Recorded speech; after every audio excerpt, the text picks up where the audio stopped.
Hello दोस्तों, मेरा नाम है शेख तौसीफ और स्वागत है आप सभी का आपके अपने चैनल एक्टिव लर्निंग 24 पर। आज के इस वीडियो में हम करने वाले हैं प्रश्नावली 5.1 और इसका पहला प्रश्न हमारे पास में है। इसमें कुछ स्थितियां हमें दी गई है और बताना है कि वो एपी है या नहीं है। तो ये प्रश्न पहला है। इसका पहला क्वेश्चन देखो क्या कहता है हमसे। पहला क्वेश्चन कह रहा है हमसे कि प्रत्येक किलोमीटर के बाद एक टैक्सी का किराया, जबकि प्रथम किलोमीटर के लिए किराया कितना है, 15 रुपये है। ठीक है। और प्रत्येक अतिरिक्त किलोमीटर के लिए किराया कितना है, 8 रुपये। तो बताना है कि ये एपी है या नहीं है। तो हमने एपी के लिए सबसे पहले एपी की परिभाषा में क्या पढ़ा है कि इसका अंतर जो है वो समान होना चाहिए। ठीक है। अंतर, तो हमको अंतर समान लेकर आना है। ठीक है। पहले हमको पद पता होना चाहिए, पद ही नहीं पता है हमको। ठीक है। तो यहाँ पर क्या दिया है प्रश्नानुसार, हमको पहले किलोमीटर का किराया या पहले 1 किलोमीटर का किराया कितना दिया हुआ है, 15 रुपये दिया हुआ है, बराबर 15 रुपये। ठीक है। अतिरिक्त किलोमीटर का किराया कितना, अतिरिक्त किराया कितना है, 8 रुपये। अतिरिक्त प्रत्येक किलोमीटर का किराया कितना है, 8 रुपये। ठीक है। तो देखो, पहले किलोमीटर का 1 किलोमीटर का कितना हो गया, 15। दूसरे किलोमीटर का कितना हो गया, कितना हो गया, 15 के बाद में प्रत्येक किलोमीटर का 8 लग रहा है, मतलब कि कितना, 23। फिर तीसरे का कितना हो गया, कितना हो गया, 15 धन 8 धन 8, है ना। ऐसा लिख दो या फिर 23 धन 8 लिख दो, ऐसा लिख दो। तो ये कितना हो जाएगा हमारे पास में, 31 हो जाएगा। ठीक है। और भी हम कर सकते हैं बट इतना हमारे पास में अभी काफ़ी है। तो अतः श्रेणी क्या हो जाएगी, नहीं पहले देखो, हाँ श्रेणी लिख सकते हैं। अभी हम क्या, इसको समांतर श्रेणी नहीं कह रहे, इसको हमने क्या कहा अभी, श्रेणी कहा। तो श्रेणी क्या है हमारे पास में, 15, 23, 31 और ये आगे चलती जाएगी। ठीक है, आगे चलती जाएगी। तो अब हमको यदि ये समांतर श्रेणी चाहिए तो क्या होना चाहिए, इसका जो अंतर है सार्वअंतर बराबर होना चाहिए। ठीक है। तो अब जो है हम क्या करेंगे, D1 निकाल लेंगे। ठीक है। D1 कैसे निकालते हैं, ये हो गया पहला पद, ये दूसरा, ये तीसरा, A2 माइनस A1, तो ये 23 माइनस 15, तो कितना आ गया ये इसका, 8 आ गया। और D2 निकालते हैं हम लोग। D2 कैसे निकालेंगे, ये इससे हमने D1 निकाला, इससे D2 निकालते हैं। 31 माइनस 23, तो ये कितना आ गया, ये भी आ गया हमारा 8। तो चूंकि यहाँ पर D1 बराबर D2 है, या फिर ऐसे ही हम आगे चल के जब आगे टर्म आती जाएगी और ऐसे निकालते जाएंगे तो हर डिफरेंस हमारा 8 ही आएगा। D1 बराबर D2 है, या फिर इसको कैसे लिख सकते हैं, सार्व अंतर जो है बराबर है, क्या है, बराबर है। इसीलिए क्या, यह एक एपी है, क्या है, एपी है, एपी है, या फिर यह क्या है, एक समांतर श्रेणी है। ठीक है। तो ये इसका सोल्यूशन हो जाएगा, ये आंसर हो गया इसका। ठीक है, इसको नोट कर लो। अब हम स्टार्ट करते हैं हमारा पहले का दूसरा वाला प्रश्न। क्या कह रहा है हमसे, किसी बेलन में उपस्थित हवा की मात्रा, ठीक है, जबकि वायु निकालने पर पंप जो है प्रत्येक बार बेलन की शेष हवा का 1/4 जो भाग है वो बाहर कर देता है, मतलब 1/4 जो है। मान लो कोई बेलन है, इसके अंदर एक हवा भरी हुई है या 10 हवा भरी हुई है, एक मान लेते हैं हम लोग, ऐसा ऐसा कुछ भी आयतन है उसका। ठीक है। अब पंप जो है इसका 1/4 भाग जो है हर बार बाहर निकाल देता है। एक बार बाहर निकाला तो कितना बच गया, तो एक में से 1/4 घटा दिया तो बच गया 3/4। ठीक है। अब 3/4 का कितना भाग बाहर निकालना है, 3/4 का 1/4 निकालना है। कितना, 1/4 निकालना है। जितना बचेगा उसका 1/4 निकालते जाना है। ठीक है। तो अब 3/4 का 1/4 कैसे निकाले सर, 1/4 का, एक का कैसे निकाला, एक का ऐसे निकाला, एक गुना 1/4 कर दिया तो इसका एक 1/4 निकल गया। ठीक है।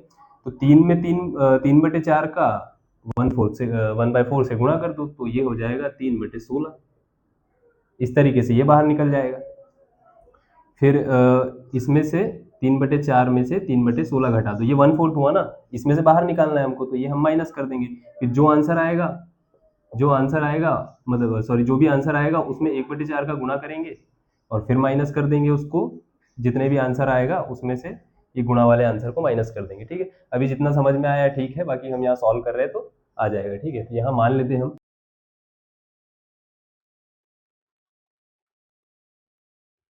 माना बेलन में हवा का आयतन कितना, 1 है, ठीक है। अब पहली बार में हवा कितनी बाहर निकल रही है,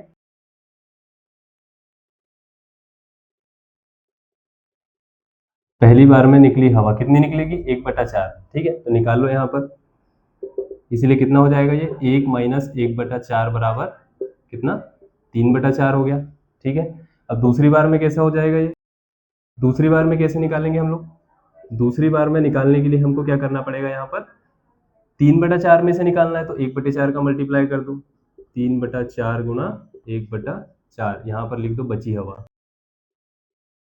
बची हवा, ठीक है। तो ये हो जाएगा 3/16।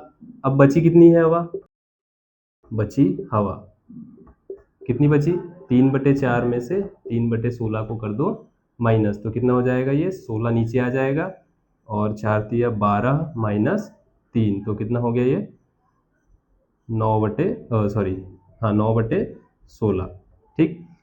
अब तीसरी बार में क्या होगा, तीसरी बार में भी सेम केस हो जाएगा, यहाँ पर 9/16 में कर दो 1/4 का गुणा, कितना आ रहा है, 16 चौक 64 और 9 एकम 9, ठीक है। अब इसको किस में से माइनस करेंगे, इसमें से माइनस करेंगे, तो क्या हो जाएगा, बची हवा कितनी बची, 9/16 माइनस 9/64, ठीक है, इतनी बची। तो देखो कितना हो जाएगा ये, अगर इसको माइनस करते हैं हम लोग तो ये आ जाएगा 64 नीचे। अब 16 चौक 64 होता है, 4 का मल्टीप्लाई किया ऊपर तो 9 9 दूनी 18, 9 3 27, 9 चौक 36 माइनस 9, ठीक है। 9 गया तो कितना बच गया ये, 27 बच गया, बटे में 64। अब यहाँ से यदि हम सीरीज चेक करें तो क्या बन रही है हमारी, यहाँ चेक कर लो, यहाँ लिख दो, अतः एपी तो नहीं है ये, श्रेणी लिख देते हैं इसको, क्योंकि समांतर श्रेणी तो नहीं है।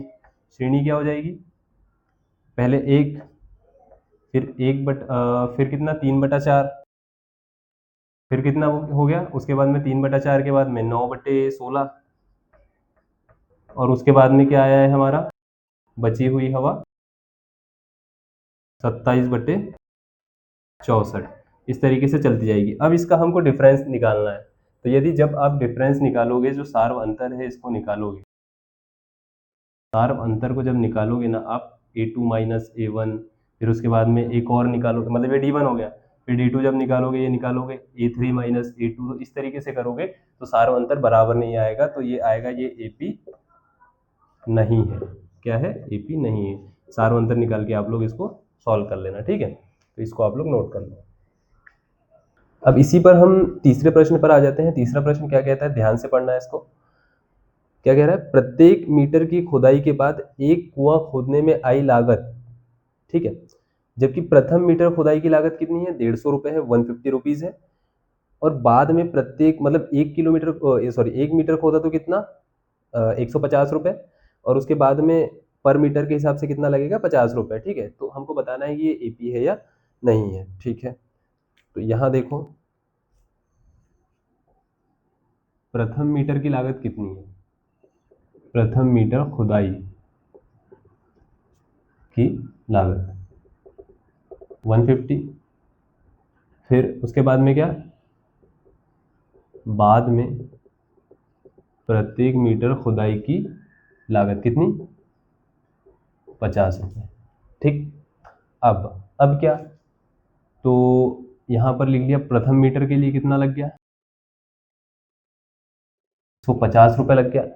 दूसरे मीटर के लिए कितना लग जाएगा, कितना लग जाएगा, 150 के बाद में प्रत्येक प्रत्येक मीटर का कितना लग रहा है, 50 रुपये एक्स्ट्रा लग रहा है, तो कितना हो गया ये, 200 लग गया हमको, ठीक है। फिर तीसरे के लिए क्या हो जाएगा, 150 धन 50 धन 50, या फिर इसी को 200 धन 50 लिख देते सीधे, ये हो जाता है 250। इसीलिए श्रेणी या श्रृंखला क्या हो जाएगी, 150, 200, 250, और ऐसी आगे चलती रहेगी। 3 पद हमारे लिए काफ़ी है। अब क्या करना है हमको, D1 निकालना है, सार्व अंतर क्या करना है, निकालना है, तो ये 200 माइनस 150 हो जाएगा, कितना आ गया, 50 आ गया। D2 भी निकाल लेते हैं यहाँ पर, तो कितना हो जाएगा, 250 माइनस 200, ये कितना आ गया, 50 आ गया। सेम लाइन यहाँ पर लिख दो, क्योंकि जो है अपना क्या है, सार्वंतर समान है। अतः यह एक एपी है। ये क्वेश्चन का सॉल्यूशन हो गया, नोट कर लो इसको। अब आते हैं हम लोग चौथे वाले प्रश्न पर। इसमें क्या कह रहा है हमको, खाते में प्रत्येक वर्ष का जो मिश्रधन है इसकी हमको एपी बनाना है। ठीक है, तो क्या कह रहा है कंडीशन, जब 10,000 रुपये की राशि है, 8% का जो मतलब 8% का उस पर वार्षिक दर से ब्याज है, चक्रवृद्धि ब्याज है। चक्रवृद्धि ब्याज आप लोग पढ़े होंगे पहले, अभी बता देंगे। ठीक है, और इतना है। तो देख लो, सबसे पहले क्या है, पहले वर्ष का जो धन है हमारा, धन कितना है हमारे पास में, ये 10,000 रुपये है। ठीक है, और ब्याज कितना है, ब्याज प्रतिशत कितना है, 8%। ठीक है, इसलिए क्या पहले मतलब पहला साल जब खत्म हो जाएगा तो कितना ब्याज लग जाएगा उस पर, तो ब्याज का सूत्र आपको पता है, सॉरी, हाँ मतलब कितने रुपए हो जाएंगे, ब्याज कितना लगेगा, फिर ब्याज को जोड़ेंगे हम लोग और अगले साल का मिश्रधन निकालेंगे। यहाँ पर देखो, ब्याज परसेंट आज 8% है और दर क्या है, 1 साल। ठीक है, इसीलिए पहले वर्ष का ब्याज क्या हो जाएगा, पहले वर्ष का ब्याज हो जाएगा, मूलधन कितना है हमारा 10,000, दर कितनी है 8, और समय ये, और इसके बटे में कितना 100, इससे ये कट गया, कितना हो गया 800 रुपये। अब 800 ब्याज हो गया। ठीक है, पैसे कितने हैं 10,000, तो अब मिश्रधन क्या हो जाएगा हमारा दूसरे वर्ष के लिए, कितना धन कितना हो जाएगा, मतलब 800 और 10,000 जुड़ गया तो कितना हो गया 10,800। अतः अब धन या मिश्रधन, ऐसा जो लिखना हो वो लिख सकते हो, ये हो गया हमारा 10,000 धन, 800 तो कितना हो गया 10,800। अब चक्रवृद्धि ब्याज में ऐसा होता है कि अब ये धन आ गया, अब इसके ऊपर ब्याज लगेगा, इसके ऊपर 8% से ब्याज लगेगा। तो अब दूसरे साल के लिए कितना हो जाएगा, दूसरे साल का ब्याज क्या हो जाएगा हमारा 10,800 गुना 8 गुना 1 के बटे 100। ठीक है, ये वाला धन आएगा, ये इससे हमने फिर 2 जीरो काट दिए, ये कितना हो गया 8 8 64 के 4 हासिल के 6, ये 6 8 एकम 8, 864। अब धन कितना हो गया, अब धन हो गया हमारा 10,864। 3 वैसे काफ़ी है, तो अब श्रेणी क्या हो गई हमारी, श्रेणी जो हो गई हमारी कितनी हो गई, सबसे पहले हमारे पास में 10,000 था, उसके बाद में कितना हुआ 10,800 हुआ, उसके बाद में कितना हो गया 10,864 हो गया। ठीक है, अब इसके बाद में ऐसे यहाँ से आगे चलता जाएगा। अब इसका भी यदि आप सार अंतर निकालोगे, सार अंतर जो है D1 करके निकालोगे, A2 माइनस A1, फिर D2 करके निकालोगे आगे चल के यहाँ से A3 माइनस A2, दो से हमको समझ में आ जाएगा। तो सार अंतर जो है D1 जो है D2 के बराबर नहीं आएगा, तो अतः ये भी AP नहीं है, AP नहीं है। ठीक, सार अंतर आप लोग निकाल लेना, मैंने बता दिया आंसर कि AP नहीं है। ठीक है, ये आपका आंसर है, इसको नोट कर लो। चाहो तो एक टर्म आप तीसरे साल के लिए और सॉल्व कर सकते हो, ऐसी कोई दिक्कत नहीं है उसमें, जितना चाहो उतना सॉल्व करो, पर हम लोग कम समय में हमको पता चल गया इसलिए इतने में ठीक है। ठीक है, नोट कर लो। अब इसके प्रश्नावली 5.1 के प्रश्न क्रमांक 2 पर आ जाते हैं हम लोग। इसमें क्या कह रहा है, हमें पहला पद और सार्वंतर या समान अंतर जो है डी दे दिया गया है। इसके बाद में हमसे कह रहा है कि प्रथम 4 पद हमें इसके लिखने हैं। तो हल 4 पद कैसे लिखते हैं, पहला पद तो यही हो जाएगा, a बराबर A1 बराबर कितना 10।